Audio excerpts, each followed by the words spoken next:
for APAC. He's responsible for driving the region's revenue and profit margin and establishing key partnerships with affiliates, developers, and expanding business operations and heading the region's overall marketing strategy. Now, he's currently based in the company's APAC head office in Singapore. And like I mentioned earlier, he's here to talk about the cloud and how it's revolutionizing the market landscape for IT resellers and for hosting companies, and how if we don't take advantage of this really quickly, then we're not going to capitalize on this shift that's happening in our industry. So ladies and gentlemen, thank you for joining us. Come on up. And with that, please put your hands together to give Richard a nice warm welcome.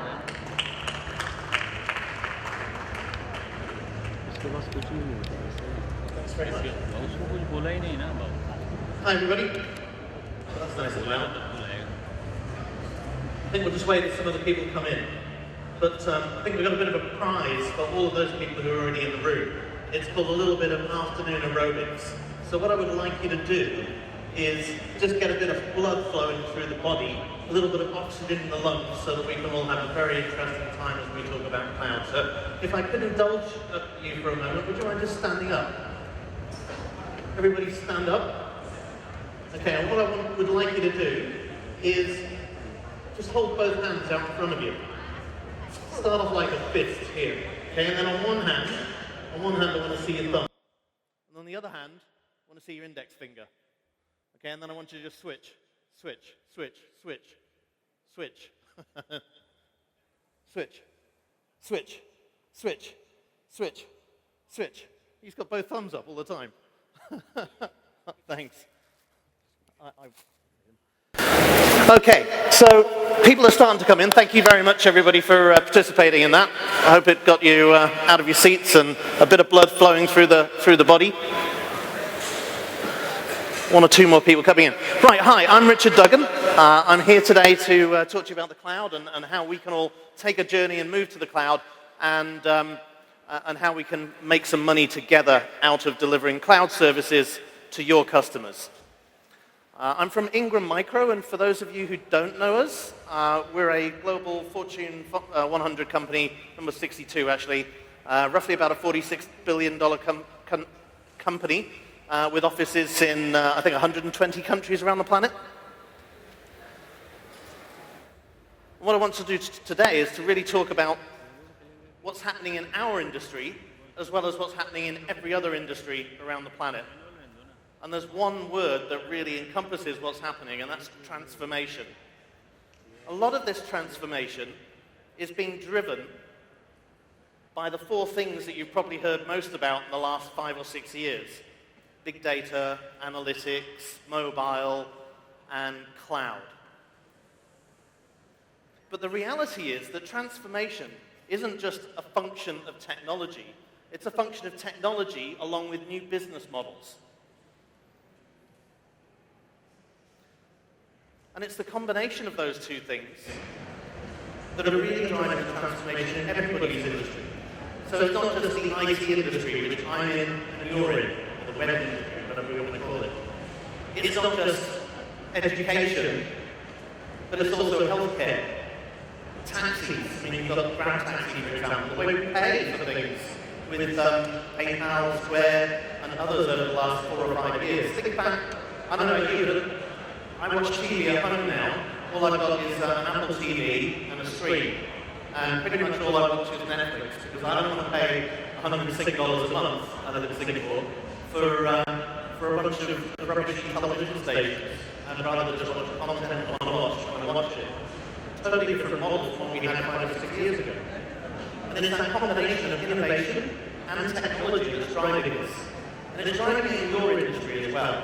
It's driving it in my industry. And that's one of the reasons we're here today, is because our industry's been changing for some time. The other thing that's happening at the same time as all this transformation is that big is becoming smaller and small is becoming bigger.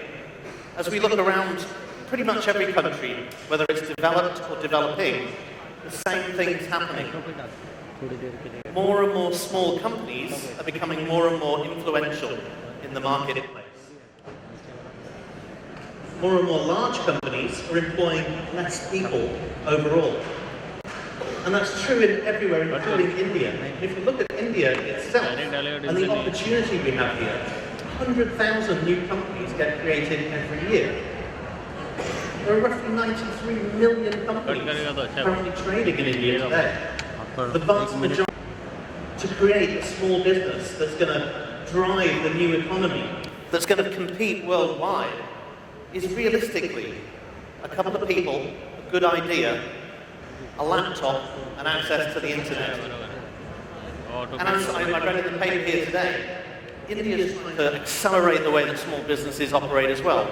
I understand that within a period of time from now, we'll be able to open a company here within 2 days, as opposed to the usual, 3 months just to do a search on a company name, and then God knows how much longer to actually open a company. 2 days, it'll be possible to open a company in India. Now, let me give you a little bit of an understanding of what a small business can do. I've got 2 friends in Singapore that opened a company 3 years ago now. It's a water company. They buy their bottles in China, and they ship them to New Zealand, where the water that they bottle comes from. They bottle up the water, and then they ship it now to 13 companies. They've just employed their 3rd employee. 2 people in Singapore in 13 countries selling bottled water. And they don't have an office. They work out of their homes, on laptops, and everything's on the cloud. Now, what they've managed to do with just 2 people is, unfortunately, their name, the company name, or the product name, sorry, is NAKD. And in Europe, PepsiCo have a fruit juice called NAKED, naked. And so in Europe now, PepsiCo have put an injunction on this tiny little company based in Singapore to stop selling their water because they've got the trademark for naked in Europe. So a 2-man company in Singapore can make PepsiCo feel threatened. Things are changing.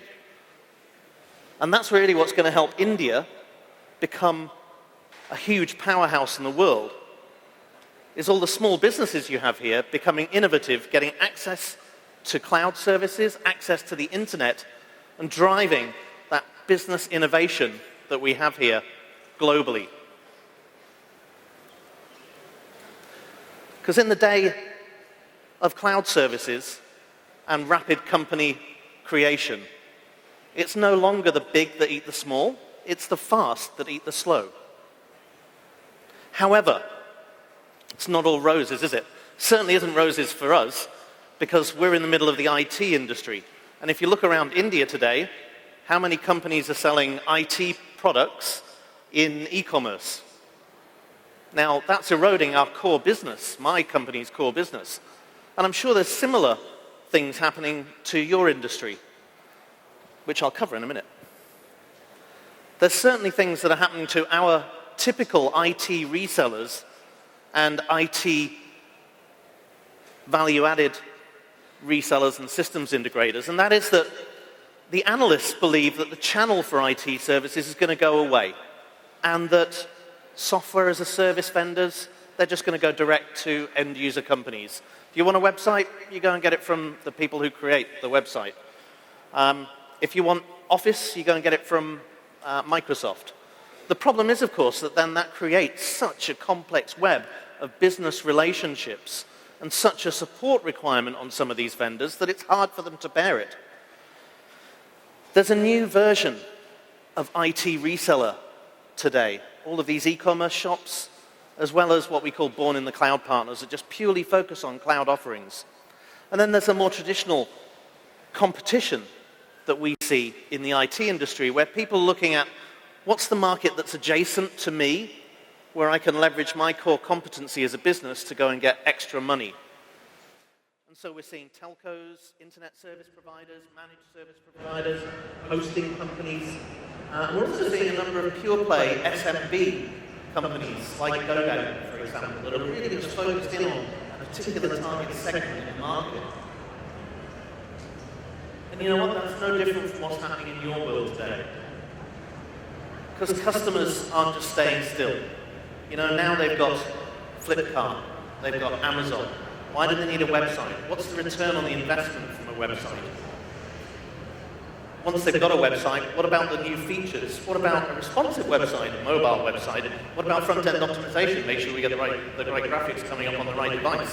What about e-commerce, and how are we going to sell your e-commerce versus Flipkart's e-commerce, for example? Search engine optimization, local search, all the things that people need to grow their small and medium businesses that you have the capability to deliver. The competition is the same there, isn't it? You're seeing both industry-driven competitors like Amazon, like Flipkart, but also people looking at adjacent markets, the telcos, the ISPs, the resellers, IT resellers, and so on. So that's a very similar problem. And there's no reason why you shouldn't see the opportunity the same way. Cloud, for you, is an adjacent market opportunity, one that you can go and access with a lot of your core competence. The problem is the same problem that we have. The industry's transforming around us. And what we need to do is we need to be able to grow as a business as fast as possible. And that's very difficult to do when price compression starts driving down your margins, because everybody that was in the web hosting space are seeing less customers now. Everyone that was in the IT reselling space is seeing less customers now. So people fight for the dollars that are left over, and that drives margin out of your business. At the same time, that you as a business have to invest in creating this new capability, in creating the new skill sets, in investing in the new platforms that are going to get you into that adjacent market. And there's a great text called B for B, which I really recommend you read. And that doesn't just cover the cloud transformation, but it also covers this other transformation that's going on in the IT industry today. And I'm going to give you a really good example of this at the end of my presentation. Because B4B is different, or the evolution, if you like, from B2B. B2B is one company selling to another. B4B is one company working with another to help drive their outcomes, and both of them sharing the success. And I'm going to give you an example, a real example of both of those in the cloud world at the end of my presentation. But you can see the problem for any company that's in transformation, can't you? The more the revenue goes down, the more the costs go up as you change your competency base, the bigger the gap in the middle that you have to bridge with cash flow. And for those who make it to the other end, there's a world of opportunity. But for those of us who don't, it's all over. So what we need as an industry is a way to basically squish that fish in the middle, that fish shape, as thin as possible, so that we can make it as fast as possible to the other side. Because the other side looks pretty good. If you think about what it means for you, the benefits of delivering cloud services are this. Firstly, like with any adjacent service offering, you're going to insulate the base. The revenue stream you have today, the margins you have today, can be insulated by wrapping another layer of services around them. And that adjacent set of services are IT services. Basic things, like Office applications, 365 for example, like cloud storage and backup, like security, web security, desktop security. And these are all services that if you can take them to market and sell a cloud service that somebody else has invested in, then you avoid a lot of the capex and improve cash flow in your business, because you don't have to build it yourself. What you do is you sell somebody else's set of cloud services alongside yours. It drives stickier customer relations and deeper share of pocket or wallet. And the really good thing, I mean, you guys, typically we talk to IT resellers a lot. Their businesses are very lumpy because they're project driven. Many of them don't have an annuity base. They don't bill on a monthly basis yet. At least you guys have that in the main case. So it drives your company valuation up as you move to a services business model, or increase a services business model. So I suppose you're thinking at the moment, well, that's very good. How do I get going? What am I selling? Who am I selling it to? How does it all work? And then you're probably thinking, oh, but hang on a minute. What do I do with all this stuff? And how do I consolidate the invoices across all of my different services now? And how do I manage the business financially?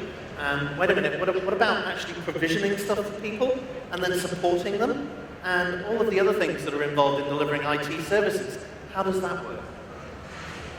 Well, quite frankly, it works for companies like you by relying on a new part of the IT ecosystem. And that's what we call the Master Cloud Service Provider. Companies that have people that can help you transform your business model, help you understand how to squish that fish. Companies that have a service portfolio that you can use to drive an adjacent market opportunity to what you already do today. And companies who have a platform that take away all of those business issues of being able to invoice, being able to manage, being able to provision the services.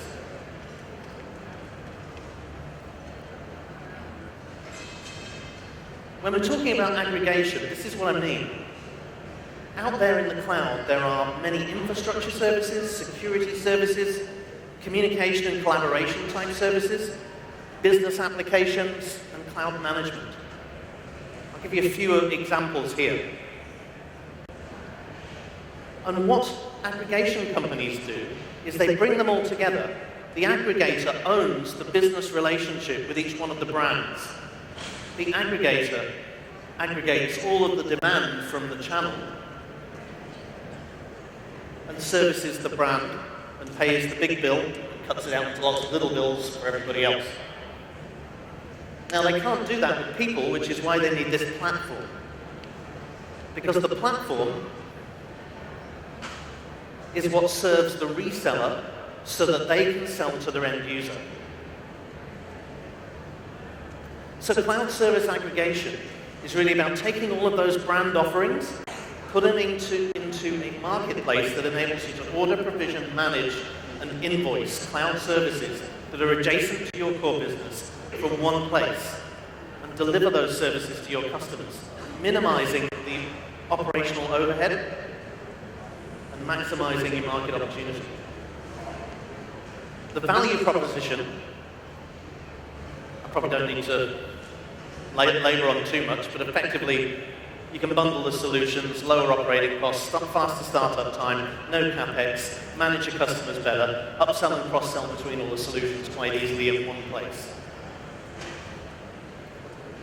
And similar to the hosting industry in a way, this marketplace capability gives you the ability to go and buy something for the first time for a customer, then to manage your business on this kind of, I'll call it a reseller control panel, where you can see all of your cloud services, all of your cloud customers, who's subscribed to what, how much they're paying, how much margin you're making, what the invoices are for them, and you can even record what you paid. It isn't an accounts receivable system. You would have your own one of those. But as far as understanding your business and your book of cloud business, this enables you to do it from one place. And then, of course, the next level down would be the customer's view, and how the customer can control their own subscriptions. And if the customer can be self-served, that takes more and more cost out of your business, and it improves customer satisfaction because they can get what they want, when they want it, how they want it, and they leave the time of your expensive employees over to really solve those issues that are going to drive customer loyalty. Now, you're probably thinking, whatever, what about me? What does a hoster do? How do we get into this world? Well, I've made up this program called the Fusion Hosting Program, shall we say. And what you really need to be able to do as a hoster is to get out there and be able to put complementary services straight on the website, right next to your own services, to be able to deliver more customer choice, to be able to increase revenues and drive margins in your business, and of course drive that stickier customer relationship. I've just taken a screenshot here from one of our hosters in Singapore, and as you can see, they've got the usual set of hosting services that you would expect. They've got their virtual private servers and their websites, and they've got their email services. And what we're doing basically is just layering some of those cloud software as a service offers right there in their website, right there on the front page, so that they can then sell in the normal sales fashion to their customers. What this enables them to do, as I said before, is deliver a range of services, enterprise-grade services. Now, not all SMBs are going to buy enterprise-grade services, but those who do are the ones you want to be selling them to, because they're the ones you're going to be able to reap the maximum amount of profit out of, yeah? You don't have to put a product manager on it, you don't have to install anything in a data center, you don't have to do very much at all other than manage the offer. There's no product management life cycle that you need to take care of other than a marketing one. So the cost of doing business is lower as well. Let me give you an example. We'll go back to that hoster in Singapore. Let's say they've got an e-commerce package, and this is screen scraped directly from their website. That's $15 a month. It's the most expensive e-commerce package. And you know what? You get 200 free email pop accounts with it. Great. $15 a month as a hoster. Let's say that's a 5-man company. $15 a month. Now, if you layer an enterprise-grade solution like Microsoft Office, either with or without the email, so $11 or $12 next to that, and just sell it into this 5-man SMB, then you take a $15 a month account to a $75 a month account. $15 to $75 a month. That's an increase in revenue of 500%. Is there anyone in the room that doesn't want to increase their revenue by 500%? Good. Well, there's an obvious way to do it. It's to bolt these cloud services on, to augment your existing services. Oh, sorry about the over-animation.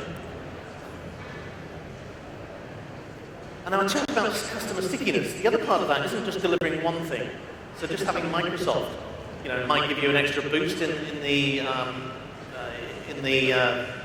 customer base, but being able to then manage at a marketing level a whole portfolio of services, drive them through a customer life cycle, manage your customer on a life cycle basis, because now you've got a reason to call them every month or every 2 months. Not a service call, not a why am I paying so much or why isn't my website working, but an outbound call that says, hey, how's things going? How are you getting on with that new cloud service I told you last time? How's the backup working? Do you know we've just released a new service that could really help you secure your company's assets against the outside world? Upsell, cross-sell opportunity.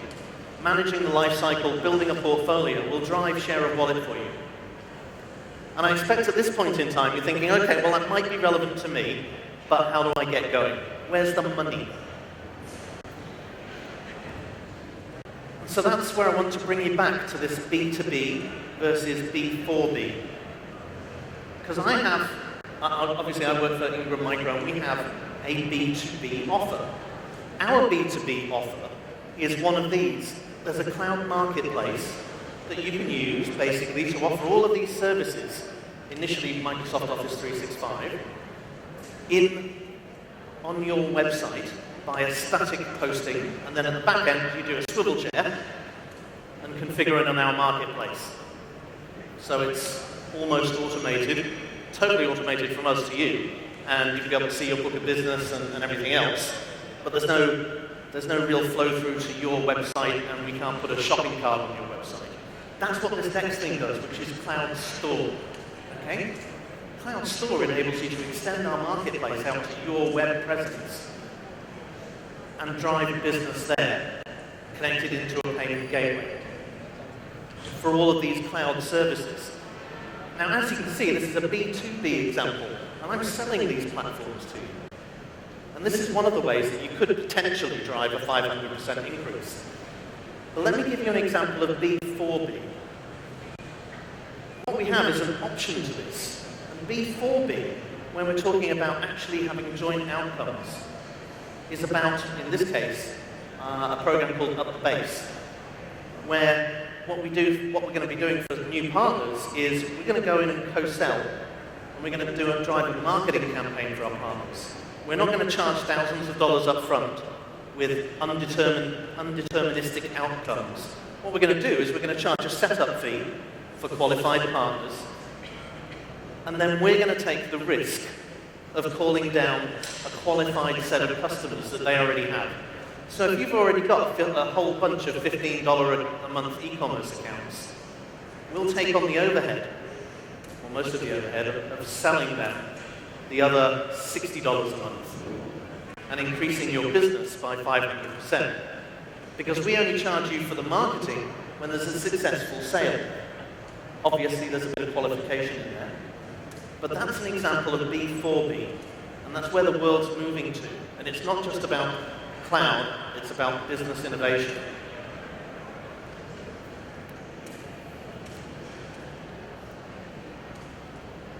So I'm hoping that you realize that time is money, and actually during this event, we have an offer for you. We're going to waive marketplace and cloud store setup fees and give you some money towards the Up the Base program if you register at this event. And to do that,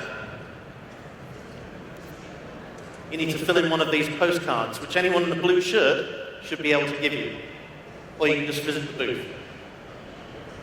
So with that, I hope I've explained a little bit about what cloud aggregation is, what cloud services you could use to be driving adjacent revenue streams, how the world is transforming, both at a business model level and at a technology level, and how if we, as an IT industry, start moving towards B4B outcomes as opposed to just pure B2B outcomes, we can all drive a lot more revenue in this cloud space.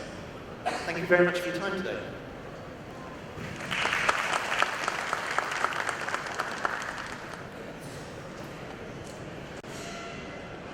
Questions? I'm not sure, I lost track. Nobody's saying we can't. Anybody got a question?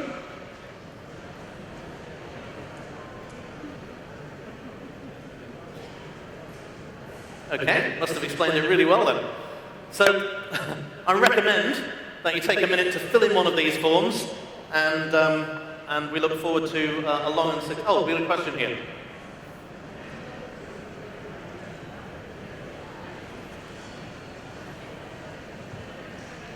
Have you got a payment gateway that supports Indian companies? They've got the reverb on, haven't they? Yes, but no, but. Our payment gateway, the cloud store product, isn't launching until about March. Payment gateway is one of the problems that we're still sorting out right now. So, thanks for that. There will be an integrated payment gateway with a really good offering, because we're using pretty much the same payment provider globally. But at the moment, we haven't got the cloud store set up here. We do have Marketplace, which we've actually launched this morning in India. But Cloud Store, which would be the white label version, will be here by about March. Thank you. Anybody else? One question here in green.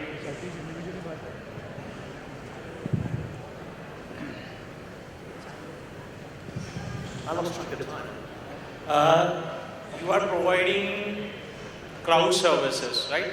So in that, you have given as end user support would be optional. Sorry, I got a lot of echo here. End user support is optional. End user support is optional? Yeah, in the previous slide where the pricing structure was there, it is shown as end user support is optional.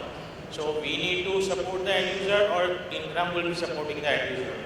That's a good question. For different cloud services, there'll be different levels of support. So with things like Office 365... Yeah, but as we are procuring the background services from Ingram, so Ingram should support the end user too.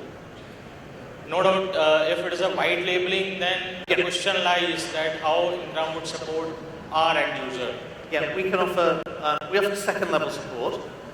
So we do expect our partners to be able to do triage on problems that customers ring in with. So the first point of call would be you in a regular process, but we also offer our own support services. So we can actually offer desktop support, application support, and laptop, and No, but precisely it would be related to cloud services itself.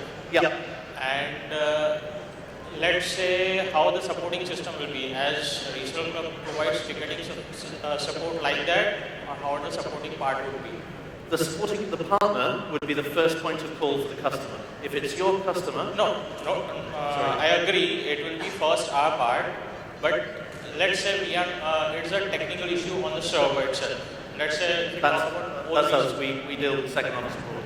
Okay, but what will be the turnaround time? Because let's say if we talk about O365 or backup solutions, so what will be the turnaround time? So it would vary by which service level you've gone for in which account. So with 365, I'm not sure. Does anyone know what the Microsoft's support time is? We basically we have second level support, so you'll do triage, we'll do second level, and then if we can't solve something, it goes to the vendor, and it depends on which service you bought. So if you bought a backup service from Acronis, the response time would be quite different from, if you had an email problem. Yeah, but Ingram needs to convey as Ingram is providing a bundle to us. So Ingram should take a bit of liability that all services should have a SLA of agreed time that will be equal for all services. Yeah, but we go out of business. Because see, end user doesn't know that we are club or we are OEM partners for respective brands. Yeah. Okay. So what we offer is a back-to-back with the vendors' cloud services that are delivered, because it would be impossible for a third party not to. And unfortunately, although we do have a reasonable amount of market power, we can't force all the vendors to have the same SLAs. So we're at the mercy of the it should prefer that we should have a SLA common for all services. Oh, absolutely. We prefer the same thing, but unfortunately, IBM and Microsoft and Amazon don't all work together to do that. I understand the problem, but yeah, but my doubt is also not clear about end user support. You will be that was optional, so you will be charging for that. Yes, we do a chargeable end user support where we support the end user. So Ingram will be supporting our end user in white labeling, and you will be charging for us. Correct? We can support you with white label end user support as well. Yes. The white labeling I was talking about up here was purely of the platform to do the ordering and the billing and the invoicing. Yeah, but in that column, end user support was optional. So that's what my question is. You can rotate the slide back one. Maybe I'll go back to the slide because I might be missing your question. Sorry.